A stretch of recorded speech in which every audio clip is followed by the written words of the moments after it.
어, 제가 고등학교 다닐 때 부모님께 선물 받은 시계가 있습니다. 카시오라는 브랜드에서 나온 시계였거든요. 이것도 이제 전자시계잖아요, 그쪽은. 근데 이 시계가 특별한 기능이 하나 있습니다. 이게 전자계산기가 붙어있는 시계입니다. 그때 당시에 시계에 전자계산기가 붙어있다? 이거는 정말 드문 시계거든요. 그때 당시에 남대문 수입상가에서나 살 수 있는 그런 시계였거든요. 얼마나 정말 이 시계를 차고 있는 게 뿌듯하든지, 친구들도 보고 오 막 할 때 필요 없지만 계산기 써서 뭐 한번 계산도 해보고 이렇게 자랑했던 기억이 있습니다.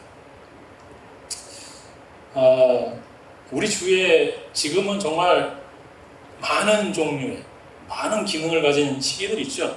뭐 스마트워치도 있는데 뭐 심박수도 체크하고 수면 기능도 체크하고 뭐 EKG 뭐 운동하는 기능도 체크해주는 정말 다양한 기능들이 있습니다. 근데 시계가 가지고 있는 가장 기본적인 기능이 무엇입니까? 시계는 지금 시간이 몇 시인지 그걸 알려주는 것이 바로 시계의 가장 중요한 기능입니다. 우리는 오늘 아침에도 주일 예배 늦지 않기 위해서 시간을 아마 확인했을 것입니다. 그죠? 의사하고 약속에 늦지 않기 위해서 시간을 체크하고 또 비행기 시간에 늦지 않기 위해서 시계를 보고 학교에 지각하지 않기 위해서 친구하고 약속이 있을 때 약속 시간에 늦지 않기 위해서 우리가 시간을 체크합니다. 우리가 시계를 보고 지금 몇 시인지 지금 시간이 언제쯤 됐는지 이걸 확인하는 이유는 정해진 시간에 우리가 해야 할 일이 있기 때문에 우리가 시간을 체크하는 것입니다. 오늘 우리가 읽은 베드로전서 말씀, 베드로는 오늘 하나님의 시간에 대해서 말씀하고 있습니다. 하나님은 하나님의 시계를 바라보면서 지금이 마지막 때라고 이렇게 말씀하고 있습니다. 하나님께서 마지막 때라고 했을 때 이게 무슨 의미인가? 구약 성경에는 예수님에 대한 예언의 말씀이 많이 나와 있습니다. 그리고 그 예수님에 대한 예언의 말씀들은 다 이루어졌습니다. 예수님께서 메시아로 이 땅에 오실 것이고 또 십자가에서 고난을 받고 돌아가셔서 사흘 만에 다시 부활하시고 또 하나님 우편에 이렇게 승천하신다는 그 예언의 말씀들이 다 이루어졌습니다. 마지막 딱 한 가지 남은 것은 바로 예수님께서 다시 오시는 것입니다. 마지막 때가 가까이 왔다는 것은 예수님이 이제 오시는 일만 남았다는 것이죠. 우리가 예수님께서 이 땅에 다시 오실 날이 언제인지 정확한 때가 언제인지는 아무도 알 수 없습니다. 예수님께서 그렇게 말씀하셨다. 아버지 외에는 아무도 알 수 없다. 우리가 그때가 정확히 언제인지는 알 수 없지만 분명한 것은 예수님께서 다시 오실 그 시간 작년보다 올해가 더 가까워졌고 지난달보다 이번 달이 더 가까워졌고 어제보다 오늘이 더 가까워졌다는 것입니다.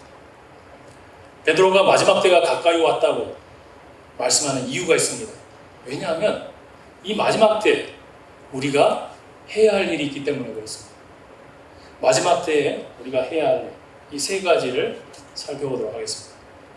첫 번째로 예수님이 다시 오실 날이 그 날이 가까워졌다면 우리가 가장 먼저 해야 할 일은 기도하는 공동체를 만드는 것입니다.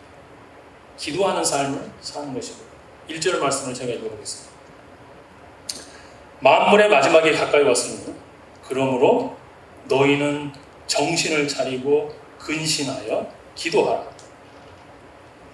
지난주 말씀에 우리가 세상 사람들이 어떻게 사는지 말씀을 통해서 살펴봤습니다. 세상 사람들은 음란과 정욕과 술 취함과 방탕과 향락과 무법한 그런 우상 숭배의 삶을 산다고 했습니다. 무법한 우상 숭배의 삶은 하나님이 내 인생의 주인이 아니라 내가 내 삶의 주인이 되어서 내 기분대로 내가 하고 싶은 대로 내 만족을 위해서 내 기쁨을 위해서 나만을 위해서 사는 삶이 바로 무법한 우상 숭배의 삶입니다.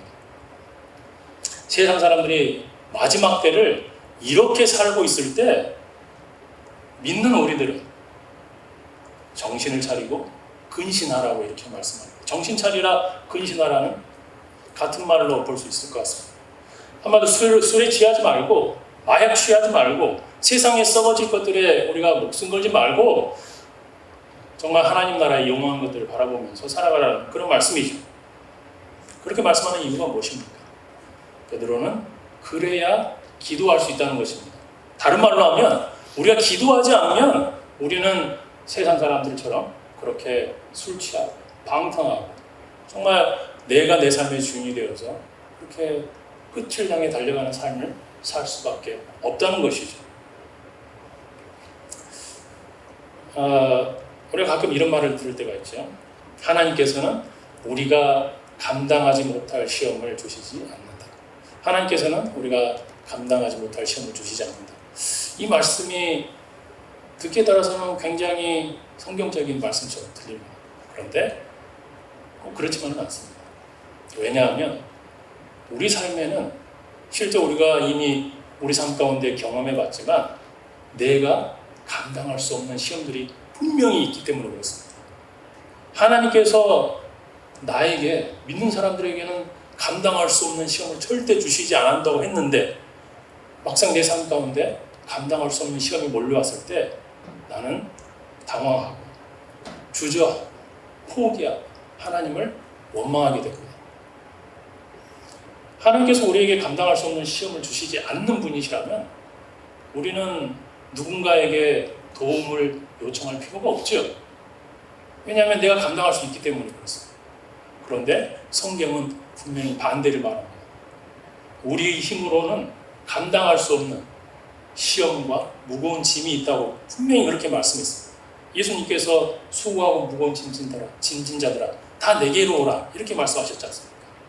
우리 인생에는 수고가 있습니다. 이 수고는 누구나 다 하는 수고입니다.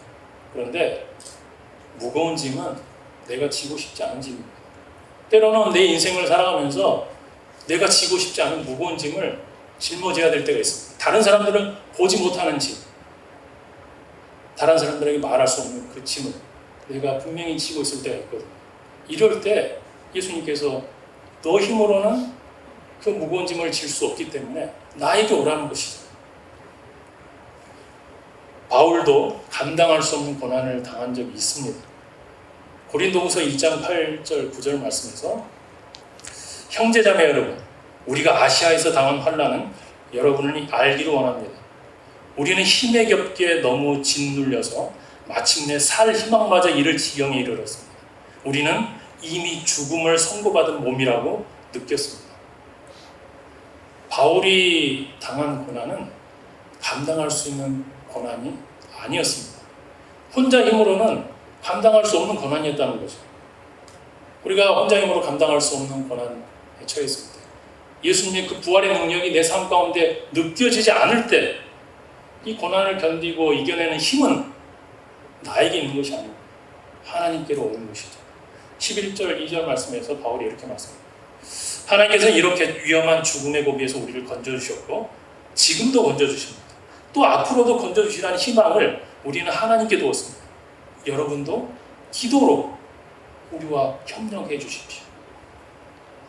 과거에 바울의 인생에서 죽을 고비 있었는데 그때 하나님께서 건져주셨고 내가 지금 죽을 고비에 있어도 하나님께서 건져주실 것이고 앞으로 내가 죽을 고비에 있을 때도 하나님께서 건져주신다는 그 믿음, 그 소망을 가지고 있는데 이게 그냥 생기는 것이 아니라 어떻게 생긴다고요? 기도하면서 생긴다는 거예요. 혼자서? 아니죠. 바울은 협력해서 기도해달라고 말했거든요. 교회가 함께 기도해달라는 것입니다. 내가 정말 무거운 짐, 감당할 수 없는 짐, 어려운 짐 지고 있을 때 교회 형제자매들 그것을 위해서 목장에서 함께 기도하고 교회가 함께 기도해야 된다는 것이죠. 교회는 이런 기도의 응답이 있어야 됩니다. 하나님께서 우리에게 잘해주는 증거들이 있는 곳이 교회입니다. 그런 증거가 없다 그러면 우리는 정말 아무것도 아니죠. 하나님과의 관계가 없는데 우리가 교회라는 이름으로 모여있을 이유가 없는 거죠. 베드로가 하는 말씀도 같은 말씀 아닙니까? 마지막 때가 가까웠을 때 이 소아시아 지역에 흩어져 있는 믿음의 사람들 교회 밖에만 나가면 정말 핍박이 있고 고난이 있고 어떻게든 정말 이걸 어떻게 견디나 정말 힘든 삶을 살고 있는 사람들입니다. 이 감당할 수 없는 고난과 시련이 다가올 때 기도로 준비하라는 것입니다. 지금 내 힘으로는 감당할 수 없고 정말 이 무거운 짐 때문에 내가 쓰러질 것 같고 포기하고 싶을 때가 있다면, 내가 지금 그런 상황이 있다면 지금이 바로 내가 하나님께 기도함으로 하나님의 능력을 체험할 수 있는 가장 좋은 기회입니다. 우리의 기도 생활은 어떻습니까? 우리가 매일매일 똑같은 삶을 반복해서 살고 있지만 우리가 기도하지 않으면 우리는 하나님의 은혜를 체험할 수 없습니다. 하나님의 능력을 경험할 수 없습니다. 우리가 말로는 은혜라고 하고 하나님의 사랑이라고 기도를 통해서 항상 습관처럼 말하지만, 내가 정말 기도하고 있지 않다면 그것이 사랑이고 그것이 은혜인지 전혀 알 길이 없습니다. 두 번째로, 세상이 마지막에 가까웠을 때 우리는 사랑의 공동체를 만들어야 됩니다. 세상의 마지막에 가까웠을 때 우리는 사랑의 공동체를 만들어야 합니다. 8절과 9절 말씀을 제가 읽어보겠습니다. 무엇보다도 뜨겁게 서로 사랑할지니 사랑은 허다한 죄를 덮느니라. 서로 대접하기를 원망 없이 하고. 동물원에 가면 미어캣이라는 동물이 있습니다. 이게 얘네들은 보통 동물원 입구 쪽에 있는 동물이거든요. 사진에 나온지 모르겠네요. 아마 보신 적이 있을 수도 있는데 귀엽게 생겼죠. 얘네들이 어디에 사냐면 남아프리카 초원에 삽니다. 초원은 사방이 다 트여 있는 곳이거든요. 그래서 이 하늘에 독수리가 날아다니고 땅에는 사자나 아니면 뭐 뱀이나 이런 동물들이 미어캣의 천적들입니다. 그래서 천적들이 하늘에도 있고 땅에도 있기 때문에 이 미어캣이 초원에서, 아프리카 탁 트인 초원에서 살아남는 게 이게 쉬운 일이 아닙니다. 그래서 이 미어캣들이 이 공동체를 이루고 살아갑니다. 이 공동체를 안전하게 지키기 위해서 미어캣들이 하는 일이 뭐냐면 보초를 서는 것입니다. 보면 서 있잖아요. 얘네들이 뭐 키가 그렇게 크지도 않거든요. 키가 작으니까 아무래도 서 있겠죠. 지금은 뭐 땅에 서 있는데 주위에 나무가 있으면 그 나무 꼭대기에 올라가서 서 있습니다. 그리고 나머지 미어캣들은 밑에서 먹이를 잡거나 새끼들을 돌보고 있는 거예요. 공동체를 위해서 그 미어캣들이 돌아가면서 사방을 둘러보면서 보초를 서고 있는 거예요. 이 미어캣들이 30가지 소리를 낸다고 하네요. 지네들끼리는 언어겠지만 우리가 들을 때는 그냥 소리일 텐데, 하늘에 독수리가 나왔다, 뭐 저기 사자가 나타났다, 빨리 숨어라, 뭐 이런 종류의 소리들이 30가지가 있다는 거예요. 이런 소리를 들으면 먹이를 찾고 있던 미어캣들이 막 숨기도 하고 함께 새끼들을 보호하기도 하고, 아니면 다 함께 뭉쳐가지고 막 보니까 뱀하고도 막 싸우더라고요. 킹코브라하고. 미어캣에게 서로 이렇게 서로를 지켜주는 공동체가 있기 때문에 사방이 탁 트여 있는 이 남아프리카 초원에서 얘네들이 살아남는 것이죠. 소아시아 지역에 흩어져 살고 있는 믿음의 형제자매들, 이 사람들에게 교회 밖은 마치 남아프리카의 그 평원 같은 곳입니다. 나가면 정말 사람들에게 항상 핍박받고 좀 미움받고 오해받는 그런 상황에 살게 됩니다. 차별을 받는 세상입니다. 그래서 교회 안에서는 서로 격려하고 사랑해주고 이해해주고 품어주는 그 공동체가 돼야 된다는 것이죠. 근데 교회 안에서, 교회 공동체 안에서 서로 하나 되지 못하고 서로 미워하고 싸운다 그러면 밖에서 핍박이 정말 거세지기도 전에 교회는 다 무너지게 돼 있습니다. 우리가 경험적으로 다 알고 있는 거 아닙니까? 교회가 갈라지는 이유는 외부에서 핍박이 와서 갈라지는 거, 무너지는 게 아니라 교회 안에서 교회 사람들끼리 싸워가지고 다 교회가 깨지는 거 아닙니까? 그래서 베드로는 믿음의 공동체인 교회에서 가장 중요한 것은 바로 사랑하는 것, 서로 사랑하는 것이라고 이렇게 말씀합니다. 베드로가 그냥 사랑하라고 하지 않고 뜨겁게 사랑하라고 하잖아요. 뜨겁게. 왜냐하면 뜨겁게 사랑할 때 허다한 죄를 덮는다고 이렇게 말씀합니다. 그래서 사람들과 관계에서 우리가 정말 말로 상처 주는 게 되게 많은데, 이 겉으로는 정말 나이스하게 들리는 말이 있는데 듣는 순간 기분 나쁜 말들이 있습니다. 내가 이 말은 안 하려고 했는데 기분 나쁘게 생각하지 말고 들어. 자매품 오해하지 말고 들어. 이런 말 딱 듣는 순간 완전히 기분 나쁘고 정말 오해 바로 시작하죠. 우리 뇌가 부정적인 말을 이해하지 못하고 그냥 바로 들리는 뭐 오해, 뭐 나쁜 거 이런 거 바로 머릿속에 이미지로 그려내기 때문이라고 이렇게 말합니다. 이런 말하고 뒤에 무슨 말이 나와도 정말 기분 나쁘죠. 사랑이 없는 사람들은 항상 다른 사람의 죄를 들춰내게 돼 있습니다. 다른 사람들이 틀리다는 것을 지적하는 걸 좋아합니다. 왜냐하면 그것을 통해서 내가 옳은 사람이고 내가 저 사람보다 좀 더 의로운 사람이라는 것을 드러낼 수 있기 때문에 그렇죠. 이것은 우리 안에 있는 죄성입니다.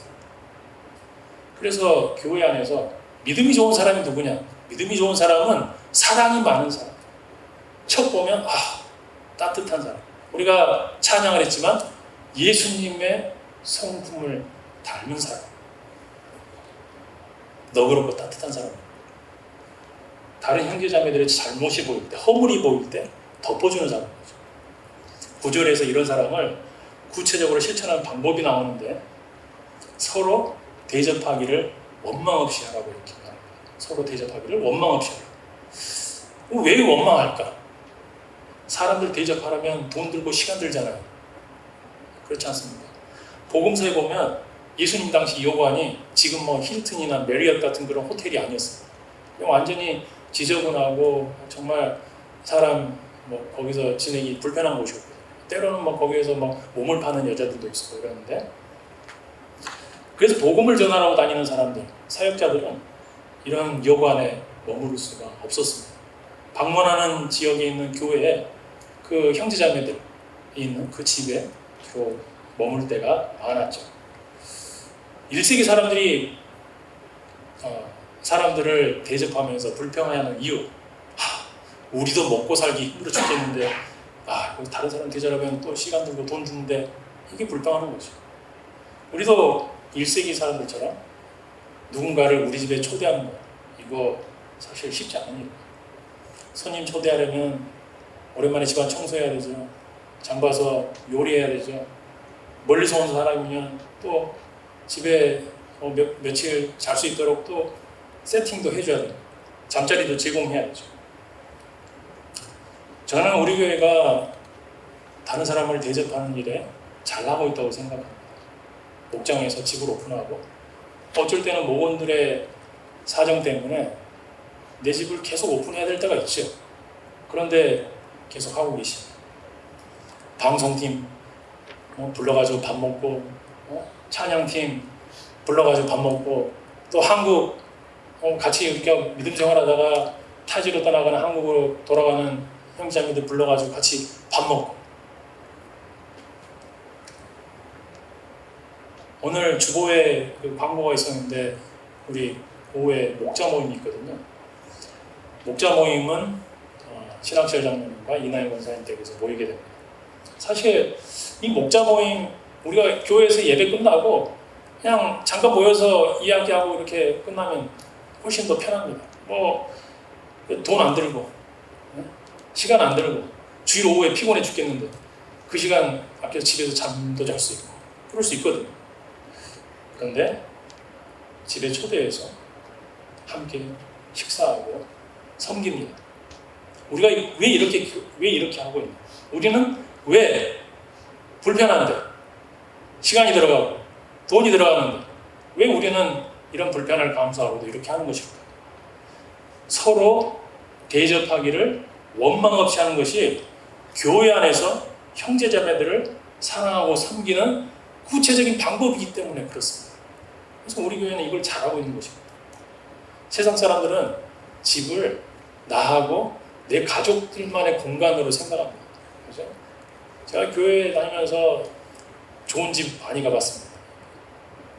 큰 집 사고 집에 들어가면 진짜 비싼 가구 있고 거실에 정말 멋진 그림 그려져 있고 막 거실이 진짜 의리의리한 집들도 그래요.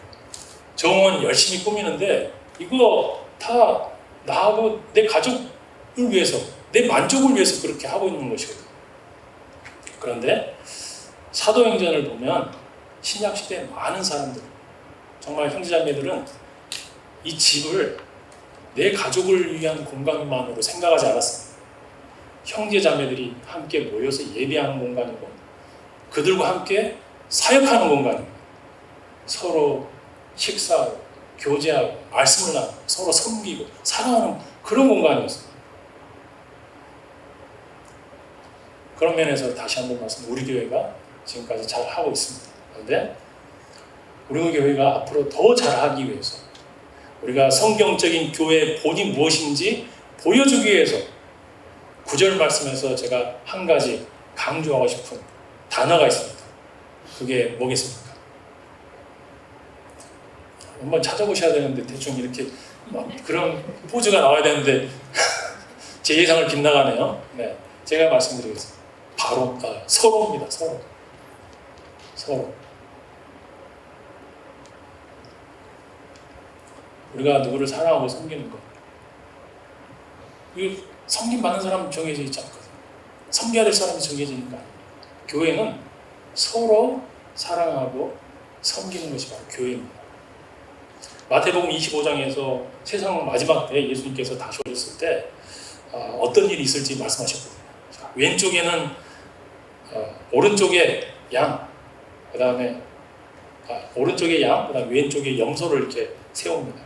그리고 나서 예수님께서 오른편에 있는 사람들에게 하나님 나라를 받으라고 말씀하시면서, 야, 내가 배고플 때 너희가 음식을 줬고, 내가 옷이 없을 때 너희들이 옷을 줬고, 내가 목마를 때 물을 주었고, 내가 잘 공간이 없을 때 내가 잘 수 있는 공간을 너희들이 주었다 이렇게 말합니다.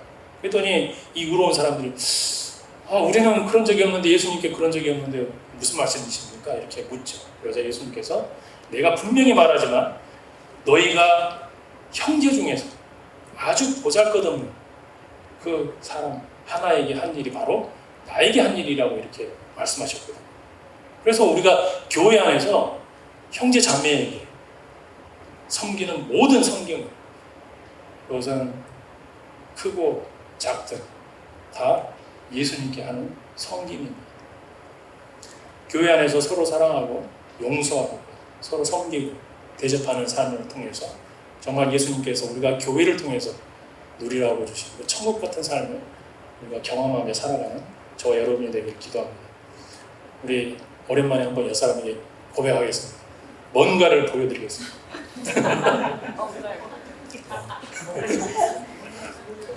네, 예전에 고 이주일 씨가 했던 유명한 멘트죠. 뭔가를 보여드리고, 교회는 구경하는 곳이 아니라 뭔가를 보여주는 곳이 돼요. 교회는 진짜 구경하는 사람들이 너무 많아요. 그런 교회는 정말 사랑이 뭔지 섬김이 뭔지 모르는 교회. 마지막으로 우리가 하나님의 능력으로 섬기는 것입니다. 마지막 때에는 하나님의 능력으로 섬기는 것입니다. 9절 말씀, 각각 은사를 받은 대로 하나님의 여러 가지 은혜를 맡은 선한 청지기 같이 서로 봉사하라. 우리가 가끔 선물을 주고받을 때가 있죠. 근데 가끔 그 받았던 선물 중에서는 내가 원하지 않는 선물을 받을 때가 있습니다. 그렇죠? 별로 쓰지 않는 그런 선물들이 들어올 때가 있죠. 제가 받은 선물 중에서 가장 애매모호한 게 셔츠와 넥타이입니다. 이 정장에 입는 셔츠는 보통 이제 사이즈가 정확히 맞아야 되고, 팔이나 목이나 이렇게 핏이 딱 맞아야 되고, 그 다음에 넥타이는 또 제가 주로 입는 정장과 이게 매칭이 돼야 되기 때문에 이것과 매칭이 안 되거나 아니면 사이즈가 안 맞는 게 들어오면 이거 굉장히 이제 이걸 어떻게 해야 되나 고민하게 되는데, 제가 가지고 있는 원칙은 이겁니다. 어떻게 해서든지 입는다. 한 번. 다음에 못 입더라도 꼭 한 번은 입는다. 근데 예전에 한번 받은 선물들 중에서는 이 셔츠가 제가 생각보다 이게 등치가 있는데 너무 작은 걸 가지고 이거를 결국 못 입었는데, 그 경우를 빼고는 다 한 번씩 착용하고 입었습니다. 베드로가 오늘 말씀에서 우리 모두가 은사를 받았다고 이렇게 말씀하거든요. 우리 모두는 다 은사를 받았다.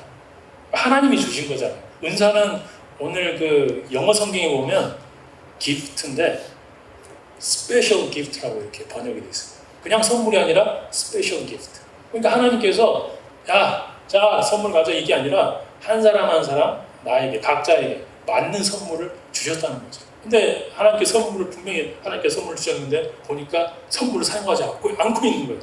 분명히 줬는데 그럼 하나님께서 내가 준 선물 왜 안 쓰고 있니? 궁금하시지 않겠어요?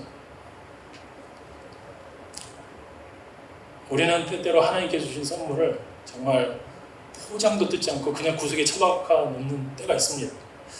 뭐 사람들 앞에서는, 친구들 앞에서는 노래방에서 노래도 열심히 잘하고 학교에서는 뭐 피아노 잘 치는데 교회에서는 하지 않을 때가 있죠. 그리고 또 어떤 경우에는 하나님께서 주신 선물의 포장은 뜯긴 뜯었는데 선물이 마음에 들지 않아서 쓰지 않을 때가 있습니다. 제가 주일날 이렇게 항상 우리 박상원 장님께서 앞에서 기타를 치면서 찬양 인도하시는 이걸 볼 때마다 나도 대학교 때 기타 하는 걸 배워가지고 찬양 인도하는 걸 좀 했어야 되는데 막 그런 아쉬움이 있거든요. 우리 수진 자매가 옆에서 이렇게 열심히 정말 아름다운 목소리로 찬양할 때 나도 저런 놀라운 은사가 있었어야 되는데 하면서 안타까울 때가 있거든요. 여러분도 제가 찬양할 때 그런 안타까움이 있으시죠? 네. 근데 하나님께서는 저에게 말씀을 전하는 은사를 주셨습니다.